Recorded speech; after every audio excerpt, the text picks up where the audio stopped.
Welcome to the March to a Million podcast with Greg DuPont, founder of the Wealth Solutions Network. In this podcast, Greg shares his journey to positively impact 1 million lives by creating an army of financially minded attorneys who embrace an expanded role in their clients' lives. Greg and his guests challenge the status quo in the legal profession and the financial services industry, and show attorneys how they can improve their lives, provide greater value to their clients, and experience greater professional satisfaction. Join us in this movement and strengthen your business by learning how to solve your clients' most pressing financial problems.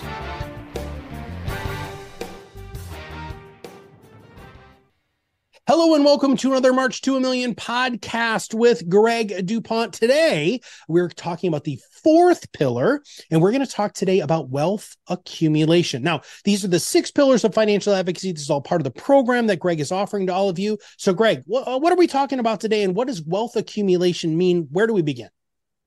So, wealth accumulation, this is cash flow and making wise decisions with regard to how we deal with this, because again, people are not getting the guidance. So as we look back at what we've covered so far, what have we learned? We've learned that there's this vast and unserved and growing consumer need. They're not getting basic education on how to really make good decisions with regard to their cash flow. And that's what everything revolves around. Again, we've looked at the beginning of this and said the regulatory barriers to coming in as an advocate are minimal. Just take some time, do it the right way, and the technology and the tools gets us where we need to go. And we remember that what most people want to do is they want to live a fairly carefree lifestyle. And when we talk about wealth accumulation, the big hurdle that we have to get past is our blessing of the American way. If I want it, I'm going to buy it and I'm going to pay for it on credit. And that's what wealth accumulation is really all about. All right, so there are three major secrets, right, that we're going to be addressing today. Do you want to give a brief overview and then we'll dive into those 3 secrets? Yeah, the first secret, I say that the savings are not optimized, okay, or saving strategies are not optimized. Well, most people don't even have a saving strategy. Some may say, I'm going to set aside X percent or what have you. We'll peel back the layers of the onion on this, but there is so much room where just small incremental changes can make a tremendous difference over time. And so people are not optimizing what they're saving. If they're trying to save it, few adjustments to those things over time can make a huge difference. The second secret. And then the third, in the context of what we are always talking about here at WSN, by having these conversations with your clients, you're delivering more value to them. You're becoming more important in their life. You're becoming more referable. And because you're providing more value to the client, they in turn are providing greater value back to you. Yeah. All right. Optimization. So what does that mean? Yeah. Help us with that. So I'm going to reflect on my history, my learning curve, as it were, as we talk about optimization, because if there was the right way to come out of the gates saving for your future once you got out of, in my case, law school, I was a case study on what not to do. Yeah. I went to law school on loans. My loans were not going to get forgiven, but I heard this magical phrase early on. When I got out of law school, when I hung my shingle up, I was trying to figure out how I was going to make things happen. And that phrase was forbearance. Mm-hmm. Did not realize, the financial impact of that. Yeah. Where my $1,000 bill for a student loan became much higher. And so when I started my saving journey after making that mistake, I did what many of us did, and that was starting to put my savings into 401k. In my case, it was a SEP because I was self-employed.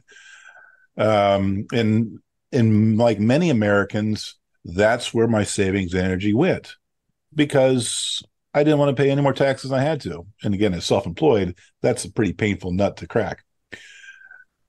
And so I was not alone. I've seen over my experience here that many Americans are over reliant on 401k as their sole savings vehicle. So we need to address that. And when we look at optimal solutions, we got to look for other ways to do it.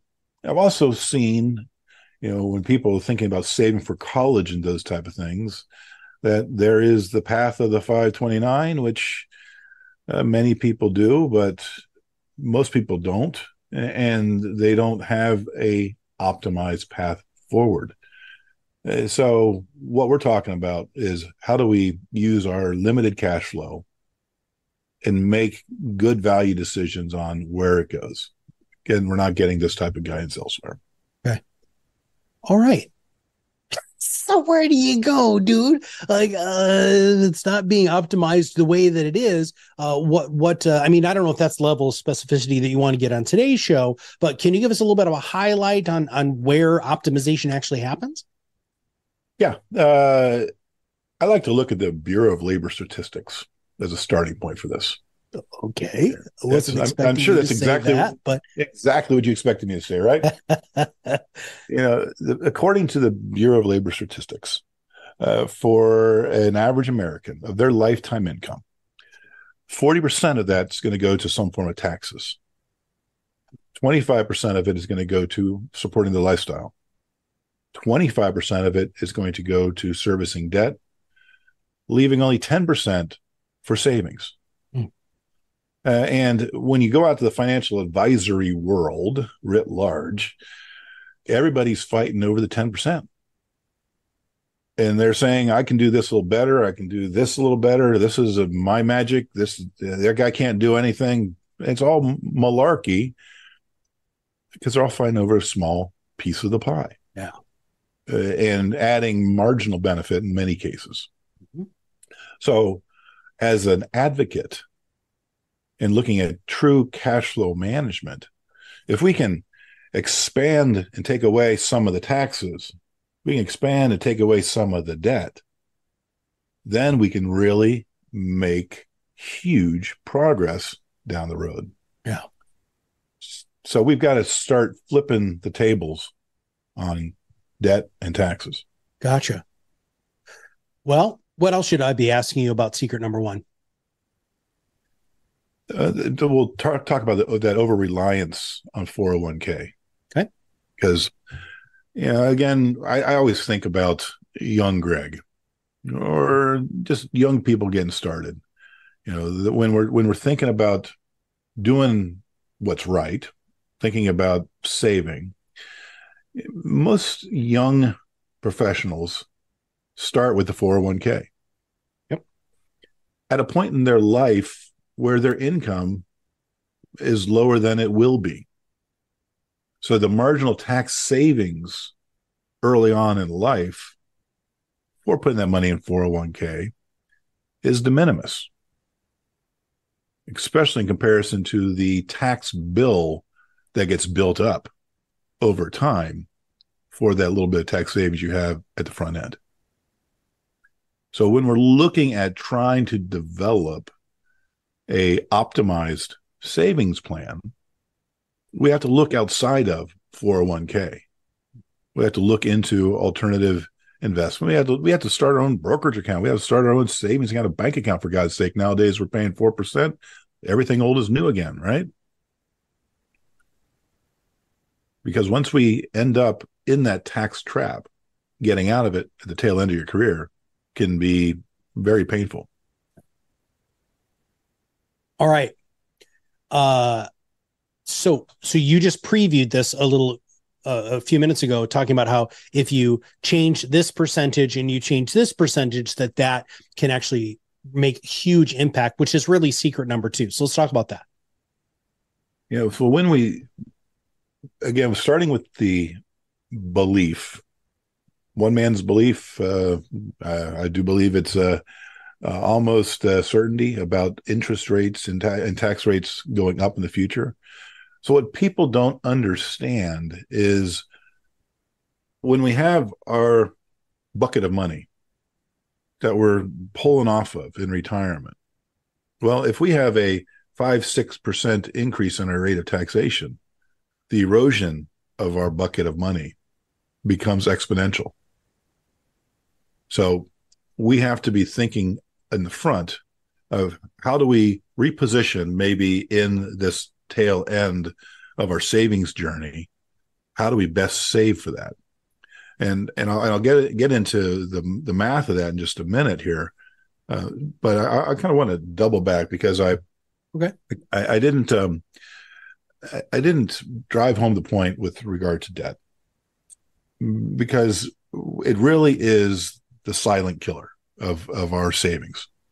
We get lulled into the sense of security about, oh, I have my mortgage as a 3% rate on it, or I've got 12 months same as cash, or whatever. It's only 22%. If anybody says that with regard to their credit cards, they're crazy.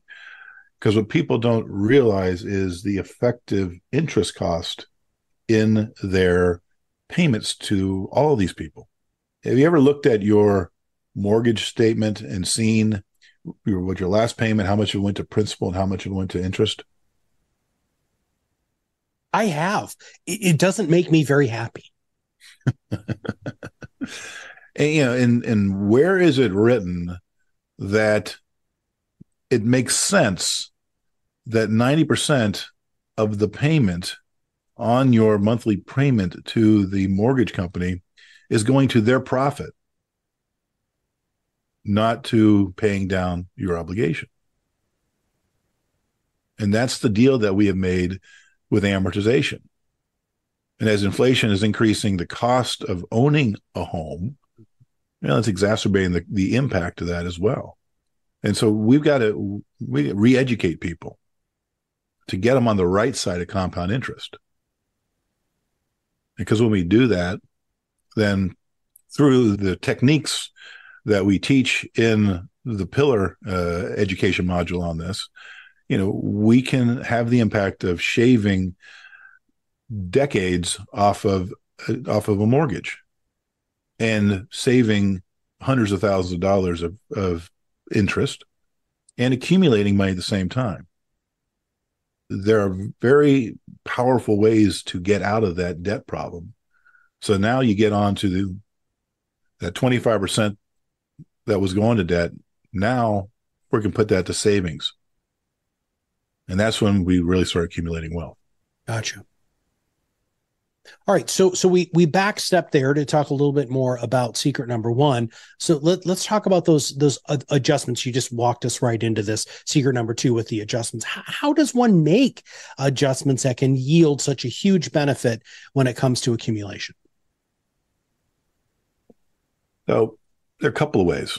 Now, when we think about the risk of the market and when we have to compensate for that risk on the income side of things, that's when we have to take more risks than we need to get a return. So, I've got an example that we go through in the training that shows you that if you had $500,000 sitting in your IRAs and you got 10 years to retirement, and you wanted to have take-home income of $40,000 a year from that bucket.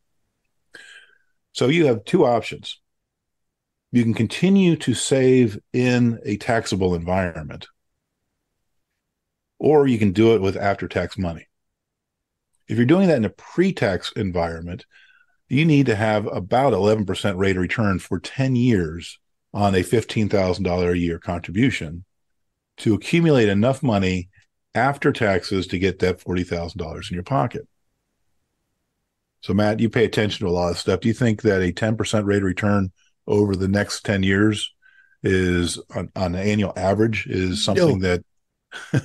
In fact, my compliance mind is screaming right now because there's no way that you either ethically or legally can say that is what's going to happen. Yeah. But if you move that to an after-tax world, to get the same amount in your pocket, which is what we're really worried about, what's in our pocket, you only need to get about a 3.5% rate of return. 11% to 3% rate of return. Yeah. Which ride would you rather have? Well, I mean, I love 11%, bro. But I mean, I would much rather only need 3% to meet the nut that I'm looking to meet in retirement. Yeah. And that's what this is all about. How do we catch up? A lot of people that we work with, have come in, especially people that members of WSN come in front of.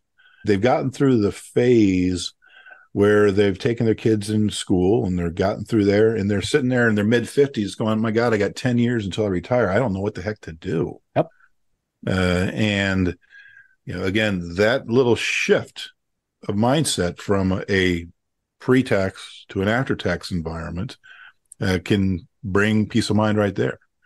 And then there are people that also qualify to bring in leverage, use other people's money to essentially buy a mortgage to get a better retirement that can put a lot of money in a few short years and be done and have a huge benefit on the other end. And we talk about that in the training. So there are all these tools out there that are designed for the rich to get richer. And thankfully, for the middle class, the definition of rich has bled up because our $1 million IRAs to get to the point where we can play some of these games. Now, I haven't asked you this before, and what are some of the objections that you hear to secret number 1 and secret number 2 before we get into secret number 3? Too good to be true. Ah, that's a great objection. Yeah, all right. Yeah. How come I've never heard of this before? Oh, yeah. I just don't understand it. It's too complicated. And so that was obviously the third one is a failure of education, and which is what the mission of WSN is. So that is no longer an objection. And so we get to 1 and 2. Well, is it too good to be true?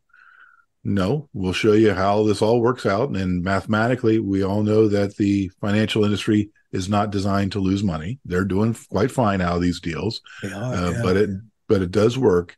And it's just, that's why I mentioned my paradigms at the beginning. It has to be a rewiring, a re-education of everything that we've been fed throughout the 401k era, that the market is the king and all other options don't give you what you need to get. And that's just not true.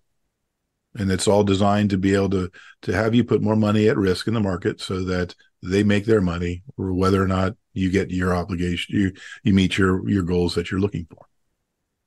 What a great, and again, just a point of highlight or differentiation and distinction with what WSN is attempting to do here, because this is an educational system in order to help people educate their clients on another way and a better way to look at things. And I think that's absolutely fantastic. So I love how you just said that. That's a great soundbite. We need to use that in your marketing of this to really communicate to your ideal target market exactly what WSN is and why it's so vital to go through this training so that they can provide this education, which will in turn increase opportunity, but also just help out the general public make better financial decisions when they're approaching retirement. Is that a fair statement?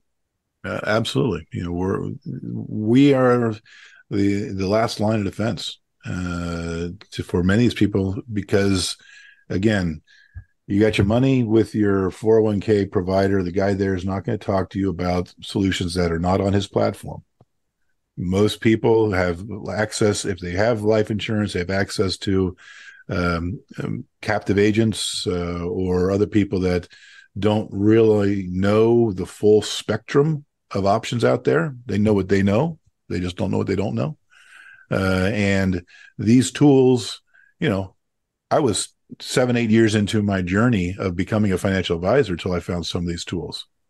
Oh, so WSN, we're getting these solutions to the consumer through the advocacy of the attorneys that they're not going to get elsewhere. Yeah. Secret number 3, my friend. Let's go.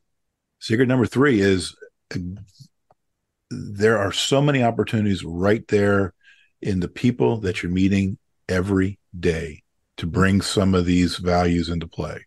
And we talk about the debt early on. You know, how many people have you sat across the desk from recently that have a couple car loans, got a mortgage, got a student loan, got a credit card? That type of profile, they're typically looking at 25 years until they're paid off. Oh, yeah. That profile can be cut down to about 10 just by being more systematic and turning compound interest in their favor, as opposed to in the favor of the banks. You look at that example. I talked about the 55 to 65. They got their kids through college. Now they're playing catch up. All they can think of is, my Fidelity guy told me, well, I can put more into the 401k this year because I'm over 55. Mm-hmm. Well, maybe that's not the right answer. Maybe the right answer is, hey, I've already got all of my life savings tied up in my 401k at risk in the market. Maybe instead I look at one of these other solutions that allows me to use other people's leverage to get more income for myself down the road. And by the way, do it in a fashion that is not at risk in the market. Or maybe I'm just going to take the little bit of the tax hit now, and I'm going to set it aside in a different type of saving vehicle. So I don't need to get 10%. I only need to get 3.5% to end up with the result I want, which is income in my pocket. So these people you're sitting across the desk from on a day-to-day basis, and they're not getting help dealing with these problems. And they don't know their solutions. So you do now. You just said something, I don't think I've heard you say this before, Greg. In using other people's money, are we going to address that in this episode, or is that going to be something that is talked about specifically in the training? Are you just giving us a preview of that, or can you give us something to chew on a little bit more? So that's talked about specifically in the training. You know, we may have a conversation with people that are part of that program as we continue to develop our podcasts.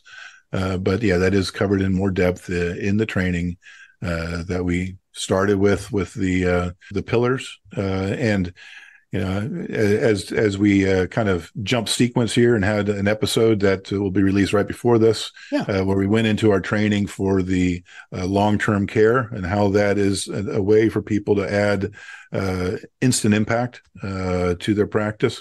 And down the road, we are releasing one of these deep dive trainings each month, which is part of the basic membership of WSN to have access to these trainings that are fully fleshing out some of these concepts. All right. So far, we've got through wealth management, wealth preservation, wealth enhancement, and this one is wealth accumulation. What is the next pillar we're going to be talking about in our next episode? So, you know, as we're working through all this together, wealth transfer is the next one we're going to talk about. That's where the estate planning rubber meets the road. We've got everything else taken care of.